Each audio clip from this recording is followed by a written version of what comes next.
नमस्कार दर्शक बंधु राजलक्ष्मी राजयोग 20 जुलाई 2025 सकाल 6टा बजिकी 11 समय चंद्र वृष राशि में प्रवेश करेंगे। 5टी राशि को फायदा मिलिबो, धन वर्षा हेबो। वृष राशि एही संयोग वृष राशि लोकों प्रथम घरे रहिबो, जहाँ सेमानक व्यक्तित्वर आकर्षण, आत्मविश्वास और सकारात्मक शक्ति वृद्धि करिबो। वृष राशि लोक मैंने आर्थिक लाभ, नूतन चाकरी किंबा व्यवसाय सुजोग एवं प्रेम जीवन में खुशी पाई पारिबे।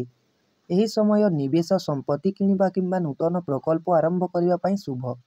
आपणकर सामाजिक स्थिति वृद्धि पाइबो एवं परिवार सहित समय बिताइबा द्वारा संपर्क मजबूत हेबो। कर्कट राशि एही संयोग कर्कट राशि एकादश घरे रहिबो, जहाँ आय एवं सामाजिक पारस्परिक क्रियार घर। कर्कट राशि लोक मैंने एथिरु आर्थिक भाव में लाभवान हेबे। यह सहित आपणकर टंका जेउठारे अटकी रहिछि सेठारु मध्य फेरी पाइबे। आपणको बंधु किंबा भाई भणी ठारू समर्थन मिलिबो। प्रेम एवं वैवाहिक जीवन में मधुरता रहिबो एवं चाकरी रे पदोन्नति किंबा व्यवसाय लाभ होई पारे। सामाजिक नेटवर्क वृद्धि पाइबो। कन्या राशि एही संयोग कन्या राशि जात व्यक्ति नवम घरे रहिबो, जहाँ भाग्य वृद्धि एवं आध्यात्मिक प्रगति पाई शुभ। कन्या राशि जातक व्यक्ति माने कैरियर, नूतन सुजोग, शिक्षा रे सफलता एवं लंबा यात्रा लाभ पाइबे। आपणक परिवार सहित भल समय बीतिबो एवं आध्यात्मिक कार्य आपणकर आग्रह वृद्धि पाइबो।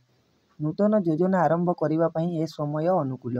तुला राशि एही संयोग तुला राशि अष्टम घरे हेबो, जहाँ हठात लाभ एवं परिवर्तनर घर। तुला राशि उत्तराधिकार, बोनस किंबा निवेश भली अप्रत्याशित आर्थिक लाभरू लाभ पाई पारंती। प्रेम एवं सहभागिता आहुरी गभीर हेबो, किंतु सतर्कता अवलंबन करने पड़िबो। आध्यात्मिक प्रवृत्ति वृद्धि पाइबो एवं रहस्यमय सुजोग मिली पारे। मकर राशि एही संयोग मकर राशिर पंचम घरे हेबो, जहाँ प्रेम, संतान एवं सृजनशीलतार घर।